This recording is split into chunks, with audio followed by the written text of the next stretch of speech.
Did you know that only 12% of women owned businesses ever hit six figures? In a report commissioned by Amex, they found that while entrepreneurship is growing steadily among women, the percentages of those businesses hitting six figures or beyond lag behind those owned by men. I'll put a link to the report below this video.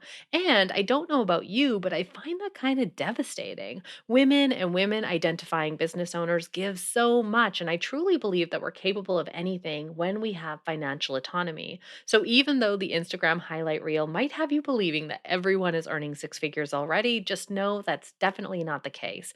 And that we've got a lot of work to do if we're going to change that statistic and empower more women with the financial autonomy needed to change the world. So, in this video, we're talking revenue goals, how to choose yours, and more importantly, how to reach yours using content.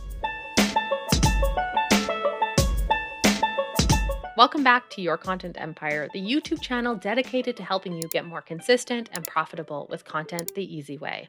I'm your host, Haley Dale, a content and sales funnel strategist obsessed with bringing you all the latest and greatest in content and marketing. As business owners, avoiding talking about money is not something that we can afford to do. It's exactly this, not talking about money, that has contributed to a gender pay gap in almost every industry, including entrepreneurship. Three, two, one. Talking more about money in an honest and real way is our first step to addressing that gap and helping more women owned businesses become profitable and their owners achieve financial autonomy. There is a whole lot of fluff when it comes to income reports and talking about money as a clout earning marketing tactic. So, in this video, we are not doing that. We are just going to be having a real convo about money, goals, planning, and earning more, and using it for good. At the core, my business mission is to help more women and women identifying business owners like you hit six figures and beyond, whatever that exact number is to you. Because I truly believe that the more money you have in your hands will allow you to make a bigger impact, live a life that makes you and those around you happier, and give you more choices and freedom. All good and necessary things in my book. But what does six figures even mean? I know that it's a phrase that's thrown around and that it's become kind of a milestone in business that we strive for. My take is this: six figures can be $10,000 and it can be 500,000 and more or less than that too. Six figures for me is simply a term that represents your financial autonomy number, aka your freedom number. And it's defined on a personal level, which is why our very first step in this process of getting you to your own version of six figures is to define what the heck that even means to you. Step number one to doing this is to choose your freedom number, aka your revenue goal. I see a lot of hangups in my line of work happen when it comes to picking a number. Is it realistic? Is it not stretchy enough? Am I pulling this out of thin air? Not to mention all of the shoulds, comparisonitis, and shame that come along with this decision, too. So we're bringing it back to you. Who cares what everyone else is making or not making? What is your number? And there are a couple of ways to determine what this is for you. Method number one is to reverse engineer your goal based on your needs, wants, plus tax. Start by making a list of all of the essentials that you pay for in business. Then make a list of all of the essentials that you're responsible for paying in your life. Add these two together and then add a percentage for tax, usually 25 to 40%, depending on where you are, to get your needs number. You could start with this as a goal if you're not yet hitting it, especially if you're working a job at the same time and building a side hustle and want to eventually replace your income before going full time. But let's also get an idea of your wants number too. So start by making a list of all the things you'd like to invest in your business and the cost of those things per month. Maybe it's a VA or a coach or new tools or advertising.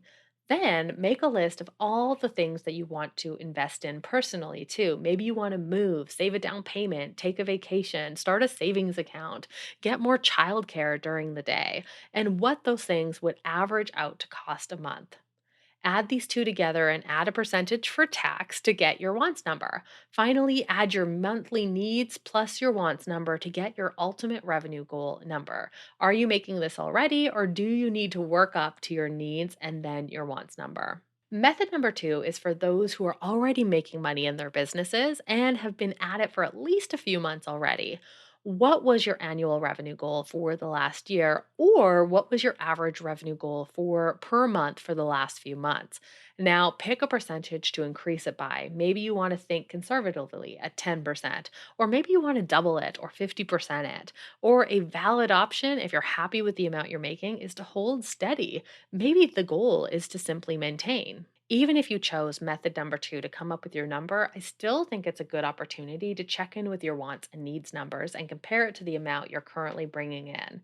So, just to recap, your action step is to pick your revenue goal and claim it. Step number two is to create a pathway that's going to allow you to reach your goal. So, while it's all well and good to know your revenue and goal number, it doesn't mean a whole lot unless we're also pairing it with a plan to actually reach it. This is going to come in two parts. Part number one, make a list of all of your different offers and their price points. Then create different mixes of how many of each offer you need to sell in order to reach your revenue goal. Here's an example. Let's say I want to reach 100K and I have two offers. One offer is my $5,000 signature service, and then I also have a course that I sell for 500. I could sell 20 of my service packages alone to hit that goal, or I could sell 200 of my course to hit it too, or I could sell 12 of my service offers, one per month, plus 80 of the course, or any other potential mix. The key of this step is to come up with a mix that you can believe in. Do you believe it's possible with your current offers and their price points to actually reach your goal? Because you have to believe it's possible if it's going to happen. After all, the mind decides before the body arrives, or the mind decides before the goal can arrive in this case. And if you're having trouble getting to that belief, it might be time to revisit your offers or increase your prices so that you can have a belief worthy plan to get you to that number. Part two, give your offers a home on your promotional and content calendar. Now, look at the year ahead of you or what's left of it. In order to hit your revenue goal, what and when are you going to sell? Personally, I like to choose one offer per month to focus on with my content and marketing so that I can give all of my messaging a focus. This is key because you can't make sales if you're never selling, and your efforts and message will be majorly diluted if you're trying to sell all of your offers, multiple offers at once. But just because you're focused on selling one offer one month doesn't mean you won't actually sell anything else. It just means that this is what you're inviting people to during that month or time frame.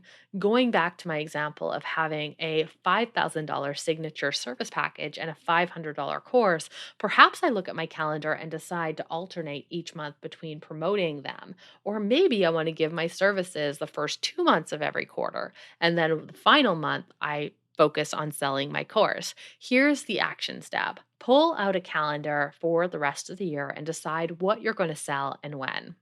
Finally, part three, for the sales period that you have coming up next on your calendar, what do you need to create or do to promote that offer? What does that look like in terms of content and marketing, in terms of promotion, in terms of action steps? Step three is to work your plan, measure your plan, repeat your plan. So, finally, step number three, this is the messy bit, but you're not going to get anywhere unless you actually take action. So, embrace the mess. Chances are your plan is not 100% perfect. I certainly don't create 100% perfect promo plans. They all need content measuring and tweaking. So take your action plan from the previous step and simply execute that plan, work that plan. And then once you're finished, I want you to measure how well it worked. Think through 3 to 5 changes that you'd make the next time you're running that plan and incorporate those changes and run the plan again for this offer or another one.